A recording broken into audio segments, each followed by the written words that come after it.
ಜಾನಿ ಅಣ್ಣ ಇದುವರೆಗೂ ಹತ್ತತ್ರ 2300 ವಿಡಿಯೋಸ್ ಮಾಡಿದಾನಂತೆ.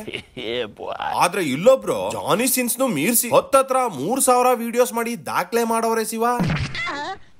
ನಮ್ ಕುಮಾರಣ್ಣ ಯಾವ್ದೋ ಒಂದು ಪೆನ್ ಡ್ರೈವ್ ಇಟ್ಕೊಂಡು ಟೈಮ್ ಬಂದಾಗ ಬಿಡ್ತೀನಿ ಅಂತಿದ್ರು. ಇನ್ನೊಂದ್ಸಲ ನೋಡ್ಬೇಕ ಬ್ರದರ್, ಬರೀ ಇದು ನೋಡೋದ್ರಿಂದ ಉಪಯೋಗ ಬರೋದಿಲ್ಲ ಬ್ರದರ್, ಇದ್ರ ಒಳಗಿಂದ ನೋಡ್ಬೇಕಲ್ಲ. ನಮ್ ಕುಮಾರಣ್ಣ ಬರೀ ಪೆನ್ ಡ್ರೈವ್ ನೋಡಿದ್ರೆ ಸಾಲಲ್ಲ, ಒಳಗಿರೋದ್ನು ನೋಡ್ಬೇಕು ಅಂದಿದ್ದು. ಯಾರೋ ಒಳಗಿರೋದ್ನೆಲ್ಲ ನೋಡ್ಕೊಳ್ರಿ ಅಂತ ಕುಮಾರಣ್ಣಂಗೂ ಮುಂಚೆ ಪೆನ್ ಡ್ರೈವ್ ಬಿಟ್ಬಿಟ್ಟವ್ರೆ.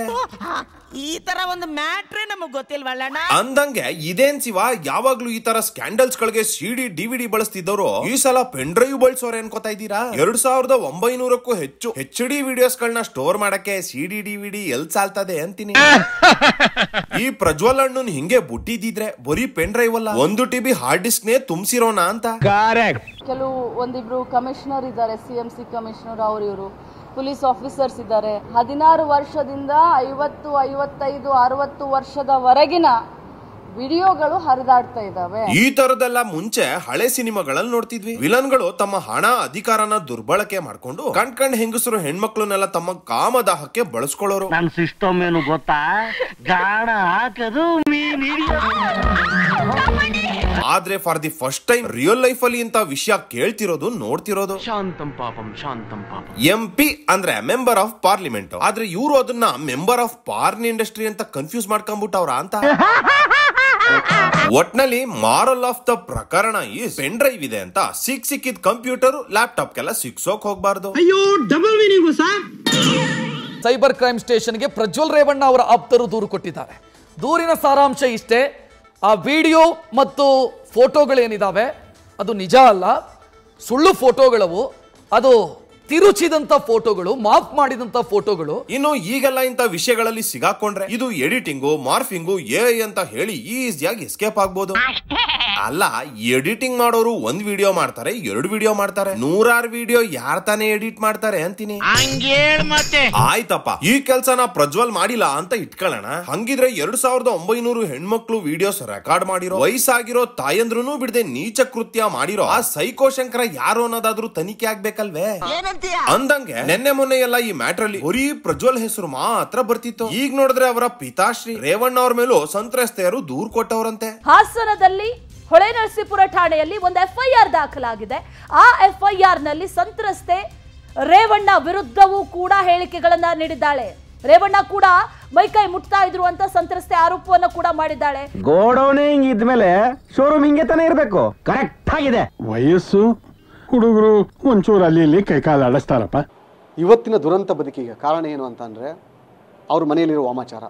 ಶ್ರೀಮತಿ ಭವಾನಿ ರೇವಣ್ಣ ಅವರು ಬೆಳಗ್ಗೆ ಎದ್ದು ಯಾರನ್ನಾರು ಬ್ಲ್ಯಾಕ್ ಮೇಲ್ ಮಾಡಬೇಕು ಅನ್ನೋ, ಬ್ಲ್ಯಾಕ್ ಮ್ಯಾಜಿಕ್ ಮಾಡಬೇಕು ಅಂತಂದ್ರೆ ಆ ವಾಮಾಚಾರ ಮಾಡ್ತಾರಲ್ಲ, ಆ ವಾಮಾಚಾರನೇ ಇವತ್ತು ಅವ್ರ ಮನೆಗೆ ಮುಳ್ಳಾಗಿದೆ. ಇವತ್ತು ವಾಮಾಚಾರ ರಿವರ್ಸ್ ಹೊಡೆದ್ರೆ ಗ್ರಹಚಾರ. ಈಗ ಸ್ವಲ್ಪ ದಿನಗಳ ಹಿಂದೆ 1.5 ಕೋಟಿ ಕಾರ್ ಮ್ಯಾಟ್ರ್ ಕಾಂಟ್ರವರ್ಸಿ ಆಯ್ತು. ಈಗ ನಿಂಬೆಹಣ್ಣು ಬಾಳೆಹಣ್ಣು ಎರಡಕ್ಕೂ ಗ್ರಾಚಾರ ಬಡ್ಕೊಂಡಂಗಿದೆ. ಇವನ್ ಬಾಳೆಹಣ್ಣಲ್ಲಿ ಏನೋ ದೋಷ ಇರಬೇಕು. ಇನ್ನು ಪ್ರಜ್ವಲ್ಗೆ ಯಾರಾದ್ರೂ ಹನಿ ಟ್ರ್ಯಾಪ್ ಮಾಡ್ಸೋರ ಅಂತ ಕೆಲವರು ಅನ್ಕೋಬಹುದು. ಹನಿ ಟ್ರ್ಯಾಪ್ ಅಂದ್ರೆ ಹುಡುಗಿ ಅಥವಾ ಅವ್ರ ಕಡೆಯವರು ವಿಡಿಯೋ ಮಾಡ್ಬೇಕಿತ್ತು. ಆದ್ರೆ ಇಲ್ಲಿ ವಿಡಿಯೋನ 3rd ಪರ್ಸನ್ ಮಾಡಿರೋದಲ್ಲ, ಸ್ವತಃ ವ್ಯಕ್ತಿನೇ ಮಾಡ್ಕೊಂಡಿರೋದು. ಮಾಡಿರೋ ವ್ಯಕ್ತಿನೇ ಮೊಬೈಲ್ ನ ಕೈಯಲ್ಲಿ ಇಟ್ಕೊಂಡು ಮಾಡಿರೋದು ಸತ್ಯ. ಸೊ ಇದು ಹನಿ ಟ್ರ್ಯಾಪ್ ಅಲ್ಲ, ಹನಿ ನೀರಾವರಿ.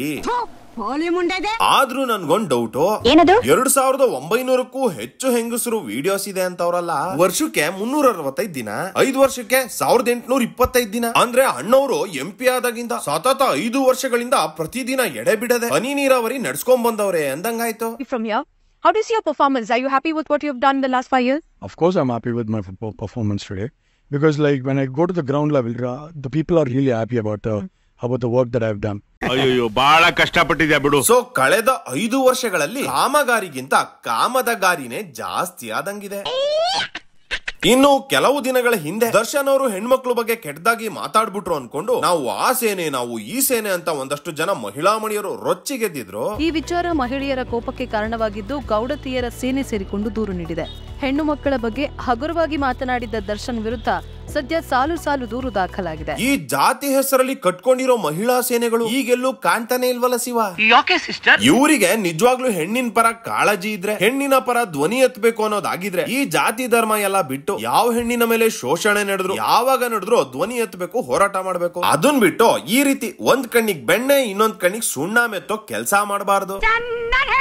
ಇನ್ನು ನೇಹಾ ಪ್ರಕರಣದಲ್ಲಿ ಕೆಲವೊಬ್ರು ಆಸ್ಕರ್ ಲೆವೆಲ್ ಪರ್ಫಾರ್ಮೆನ್ಸ್ ಕೊಟ್ಟಿದ್ರು. ಅವರು ತಮ್ಮ ಹೆಣ್ಮಕ್ಳನ್ನ ಒಳಗ್ ಚಂದ ಮುಚ್ಚಿಡ್ತಾರೆ, ಎಲ್ಲ ಮುಚ್ಚಿ ಅವ್ರಿಗೆ ನಮ್ಮ ಹೆಣ್ಮಕ್ಳ ಕಣ್ ಕಾಣ್ತಾರ. ಅವರೆಲ್ಲ ಈಗ ಕಾಣ್ತಾನೆ ಇಲ್ಲ ಅಂತೀನಿ. ಇನ್ನು ನಮ್ಮ ರಾಜಕಾರಣಿಗಳು ಉರಿಯೋ ಮನೇಲಿ ಗಳ ಇರಿದ್ರು ಅಂದಂಗೆ ಒಂದು ಲವ್ ಮ್ಯಾಟರ್ ನ ತಗೊಂಡು ಧರ್ಮಗಳ ನಡುವೆ ವೇಷ ಹಚ್ಚೋ ಕೆಲಸ ಮಾಡಿದ್ರು. ಅದೇ ಈಗ ನಮ್ಮ ಧರ್ಮದವನೇ ಆದ ಒಬ್ಬ ರಾಜಕಾರಣಿ ತನ್ನ ಅಧಿಕಾರ, ಹಣ, ಅಂತಸ್ತಿನ ದುರುಪಯೋಗ ಮಾಡ್ಕೊಂಡು ಒಂದಲ್ಲ ಎರಡಲ್ಲ 100 ಸಾವಿರಾರು ಹೆಣ್ಮಕ್ಳ ಮೇಲೆ ವಿಕೃತಿ ಮೆರೆದಿದ್ದಾನೆ ಅಂತ ಕಂಡು ಬರ್ತಿದ್ರು. ಏನು ಮಾತಾಡದೆ ಜಾಣಗುಡ್ರು ತರ ಕುಂತ್ಕೊಂಡ್ಬಿಟ್ಟವ್ರಲ್ಲ. ಏನು ಉತ್ತರ ಕೊಡ್ತೀಯ ಇದಕ್ಕೆ? ಇನ್ನು ಈ ಪೆನ್ ಡ್ರೈವ್ ವಿಚಾರ ಈಗ ಹೊಸದೇನಲ್ಲ ಬಿಡಿ. ಸುಮಾರು 7 ತಿಂಗಳು 8 ತಿಂಗಳಿಂದಾನೇ ಈ ವಿಷಯ ಹರಿದ ಆಡ್ತಾ ಇದೆ. ನಿನ್ನ ಮತ್ತು ನಿನ್ನ ಕುಟುಂಬದ ರಾಸಲೀಲೆಗಳು ನನ್ನ ಹತ್ರ ಇದಾವೆ ಅಲ್ಲಿ. ಆದ್ರೆ ನಾನು ಒಂದೇ ಒಂದು ಕಾರಣ ತಿಳ್ಕೊಳ್ತೀನಿ. ನಾನು ನಿಂಗೆ ಅಲ್ಲಿ ದೇವೇಗೌಡರ ಮೇಲೆ ಇರುವಂತ ಗೌರವ, ಕುಮಾರಸ್ವಾಮಿ ಮೇಲೆ ಇರುವಂತ ಅಭಿಮಾನಕ್ಕಾಗಿ ನಾನಲ್ಲಿ ಅದನ್ನ ಬಿಡುಗಡೆ ಮಾಡಲಿಲ್ಲ ನಾನಲ್ಲಿ. ಸೊ ಇಲ್ಲಿ ಈ ವ್ಯಕ್ತಿಗೆ ಸಾವಿರಾರು ಹೆಣ್ಮಕ್ಳು ಜೀವನಕ್ಕಿಂತ ದೇವೇಗೌಡರ ಮೇಲಿನ ಅಭಿಮಾನ ಹೆಚ್ಚಾಯ್ತಾ ಅಂತ. ಇವ್ರುಗಳಿಗೆ ನಮ್ಮ ಸಮಾಜ, ನಮ್ಮ ಹೆಣ್ಮಕ್ಳ ರಕ್ಷಣೆ ಮುಖ್ಯ ಅನ್ನೋ ಹಂಗಿದ್ದಿದ್ರೆ ಈ ಪೆನ್ ಡ್ರೈವ್ ನ ಈಗ ಎಲೆಕ್ಷನ್ ಟೈಮ್ ನಲ್ಲಿ ಅಸ್ತ್ರ ಆಗಿ ಬಳಸ್ಕೊಳ್ಳೋದ್ ಬಿಟ್ಟು ಇವ್ರ ಗಮನಕ್ಕೆ ಬಂದಾಗ್ಲೇ ಇದ್ರ ಬಗ್ಗೆ ಕಾನೂನು ಹೋರಾಟ ಮಾಡ್ಬೇಕಿತ್ತು. ಹಂಗ್ ಮಾಡಿದಿದ್ರೆ ಈ ಕಳೆದ 1 ವರ್ಷದಲ್ಲಿ ಇನ್ನೂ ಎಷ್ಟೋ ಜನ ಹೆಣ್ಮಕ್ಳ ಮೇಲೆ ನಡೆದಿರೋ ದೌರ್ಜನ್ಯನ ತಪ್ಪಿಸಬಹುದಿತ್ತಲ್ವೇ? ಅಧ್ಯಕ್ಷ ಡಿ ಕೆ ಶಿವಕುಮಾರ್, ಸುರೇಶ್ ಅಂತ ಎಲ್ಲ ಹೋಗಿದೆ. ಇದು ಏನಂದ್ರು ಅಂತ ಕೇಳಿದೆ ನಲ್ಲಿ. ಯಾಕಂದ್ರೆ ನಾನು ಒಬ್ಬ ಪಕ್ಷದ ಜವಾಬ್ದಾರಿ ವ್ಯಕ್ತಿಯಾಗಿ ಪಕ್ಷದ ಜವಾಬ್ದಾರಿ ನೋಡ್ಕೋಬೇಕಲ್ಲ. ಏನಂದ್ರು ಅಂತೇಳಿ ಅದನ್ನು ಸಮಯ ಬಂದ ನಾನು ಮಾಡ್ತೀನಿ. ನಾನು ನಿಮಗೆ ಅಲ್ಲಿ ಈ ಪೆನ್ ಡ್ರೈವ್ ಏನು ಮಾಡಬೇಕು ರಾಜಕೀಯ ಮಾಡ್ತೀನಿ ನಡಿ ಅಂತ ಹೇಳಿ ಕಳಿಸಿದಾರಣ. ಆದ್ರೆ 2 ತಿಂಗಳು ಏನು ಮಾಡಲಿಲ್ಲ ನನಗೆ. ಸೊ ಈ ರಾಜಕಾರಣಿಗಳು ದೇಶಕ್ಕೋಸ್ಕರ ಮಾಡೋದಕ್ಕಿಂತ ದ್ವೇಷಕ್ಕೋಸ್ಕರ ಮಾಡೋ ಕೆಲಸಗಳೇ ಜಾಸ್ತಿ.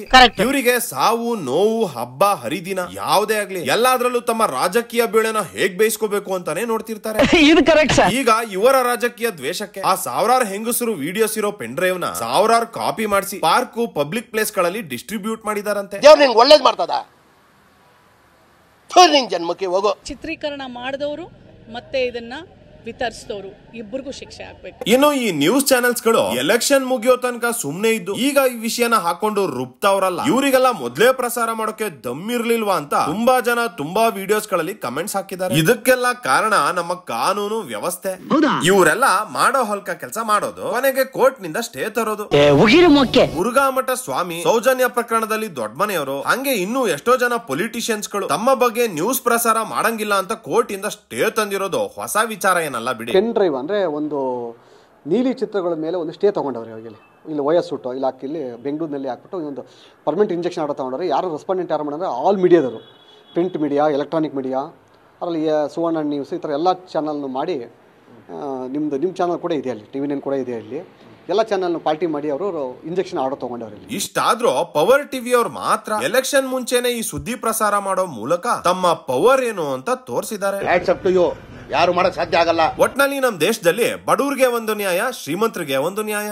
ಇದೇ ಪ್ರಜ್ವಲ್ ಜಾಗದಲ್ಲಿ ಒಬ್ಬ ಬಡವ್ರ ಹುಡುಗ, ಮಿಡಲ್ ಕ್ಲಾಸ್ ಹುಡುಗ ಇದ್ದಿದ್ರೆ ಅವನು ವಿಕೃತ ಕಾಮಿ, ಸೈಕೋ ಅಂತ ಹೇಳಿ ಅರೆಸ್ಟ್ ಮಾಡಿ ಇಷ್ಟೊತ್ತಿಗೆ ಕಂಬಿ ಹಿಂದೆ ಕೂರ್ಸಿರೋರು. ಆದ್ರೆ ಈಗ ಅಣ್ಣನ ಜರ್ಮನಿ ಕಳಿಸ್ಬಿಟ್ಟು ಕುಂತವ್ರೆ. ಈ ಪ್ರಕರಣದಲ್ಲಿ ಬಹಳ ಉತ್ಸುಕತೆ ತೋರಿಸಿರೋ ನಮ್ಮ ಸರ್ಕಾರ ಇದೇ ಉತ್ಸುಕತೆನ ಧರ್ಮಸ್ಥಳದ ಪ್ರಕರಣಗಳ ಬಗ್ಗೆನೂ ತೋರಿಸ್ಲಿ, ಆ ಹೆಣ್ಮಕ್ಳಿಗೂ ನ್ಯಾಯ ಒದಗಿಸ್ಲಿ ಅಂತ ಹೇಳ್ತಾ ಇವತ್ತಿನ ವಿಡಿಯೋನ ಮುಗಿಸ್ತಾ ಇದ್ದೀನಿ.